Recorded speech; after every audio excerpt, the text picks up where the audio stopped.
क्या कभी सोचा है कि हमारा स्वभाव, हमारा चरित्र सच में हमारी किस्मत लिख सकता है? आज हम एक बहुत पुरानी, बल्कि सदियों पुरानी कोरियाई लोक कथा की दुनिया में चलने वाले हैं, जो ठीक इसी सवाल का जवाब ढूंढती है। ये सिर्फ एक कहानी नहीं है, बल्कि अच्छाई और लालच पर एक ऐसा जबरदस्त सबक है जो यकीन मानिए आज भी उतना ही सच है।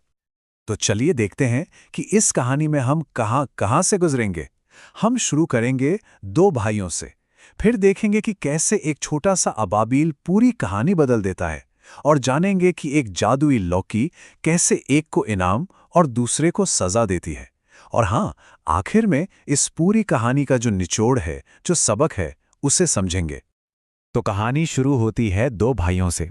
रहते तो एक ही जगह थे, लेकिन उनके दिल जमीन आसमान का फर्क था, और उन्हें बिल्कुल अंदाजा नहीं था कि उनकी जिंदगियां बहुत जल्द एक ऐसे मोड़ पर आने वाली हैं जो सब कुछ बदल देगा। और देखिए, यहीं पर कहानी का असली मजा है। एक तरफ है ह्युंग बो, जो भले ही गरीब था, पर दिल का इतना बड़ा कि जो कुछ भी था सब बांटने को तैयार। और दूसरी तरफ उसका भाई नाहल बो, जिसके पास दौलत के अंबार थे, पर दिल इतना छोटा कि उसमें सिर्फ लालच ही भरा था। लेकिन कहते ना, किस्मत कब पलट जाए कोई नहीं जानता। एक बिल्कुल मामूली सा दिन था, और एक छोटी सी, बहुत ही छोटी सी घटना ह्युंगबो की पूरी दुनिया बदलने वाली थी। ये उसके असली स्वभाव की परीक्षा थी। जरा उस सीन को इमेजिन कीजिए। ह्युंगबो आराम से बैठा है, पक्षियों की आवाज सुन रहा है, और तभी अचानक एक सांप घोंसले पर हमला कर देता है, और इसी भगदड़ में एक नन्हा सा पक्षी जमीन पर आ गिरता है। बेचारे के दोनों पैर टूट गए थे। वाकई दिल दुखाने वाला नजारा था। और बस उसी पल ह्युंगबो ने एक सेकंड भी नहीं सोचा। उसके दिमाग में कोई इनाम या फायदे की बात नहीं आई। उसे सिर्फ एक बेजुबान, तड़पता हुआ जीव दिखा। उसने फौरन उस पक्षी को बचाया, उसके टूटे पैरों पर पट्टी बांधी और उसकी देखभाल की, तब तक जब तक वो फिर से आसमान में उड़ने के काबिल नहीं हो गया।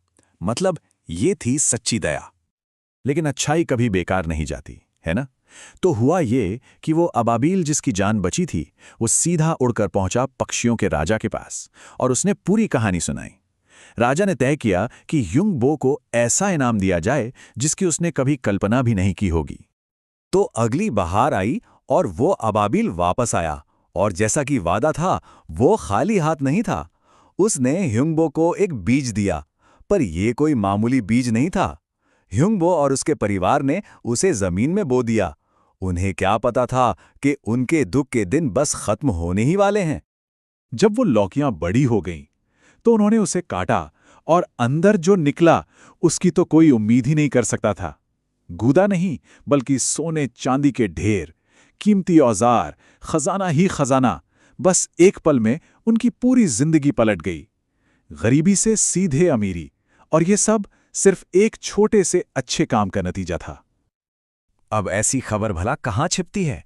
जंगल की आग की तरह ये बात फैली, और जब नहलबो तक पहुंची, तो भाई की खुशी देखकर उसे खुशी नहीं हुई, बल्कि उसका दिल तो जलन से सुलग उठा। पहले तो नाहलबो दौलत में से अपना हिस्सा मांगने पहुंचा, पर जब दाल नहीं गली तो उसके दिमाग में एक शैतानी आइडिया आया। उसने सोचा, अरे, अगर एक घायल पक्षी की मदद करने से मेरा भाई इतना अमीर बन सकता है, तो ये काम तो मैं भी कर सकता हूं। और बस यहीं से कहानी का सबसे खराब हिस्सा शुरू होता है। दया दिखाने के बजाय उसने क्या किया? उसने एक बिल्कुल ठीक-ठाक सेहतमंद अबाबिल पकड़ा और अपने हाथों से जानबूझकर उसके पैर तोड़ दिए। ये दया का काम नहीं था, ये तो लालच में अंधी हो चुकी क्रूरता थी। इसके बाद उसने उस पक्षी के पैर ठीक करने का नाटक किया। मतलब उसने अपने भाई के काम की नकल तो कर ली, पर वो नियत, वो दिल कहाँ से लाता? सवाल तो यही है ना? क्या सिर्फ नकल करके दयालु बना जा सकता है? और हुआ भी वही जो उसने सोचा था। अबाबिल वापस आया, एक बीज लेकर। नाहलबो तो खुशी से फूला नहीं समाया।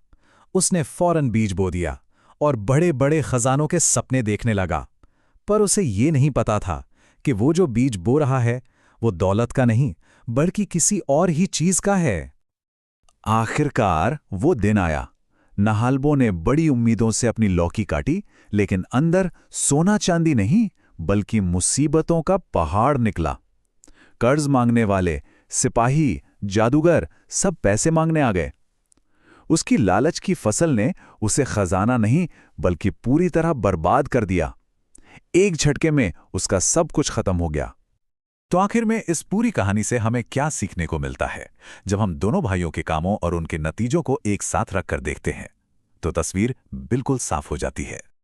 देखिए, बात कितनी सीधी है पर कितनी गहरी भी। एक काम सच्ची दया से किया गया तो उसने किस्मत बदल दी, और वही काम जब लालच और दिखावे के लिए किया गया तो उसने सब कुछ बर्बाद कर दिया। ये कहानी हमें यही तो बताती है कि असल चीज काम नहीं, काम के पीछे की नीयत होती है। और आखिर में एक सवाल रह जाता है, ये कहानी सदियों से क्यों सुनाई जा रही है? शायद इसलिए क्योंकि ये हमें एक बहुत ही बुनियादी सच बताती है, जैसा बोगे वैसा काटोगे। ये एक ऐसा सबक है जो हर जमाने हर जगह के लिए सच है, और ये हमें याद दिलाता है कि असली खजाना बाहर नहीं, हमारे अंदर, हमारे दिल में होता है।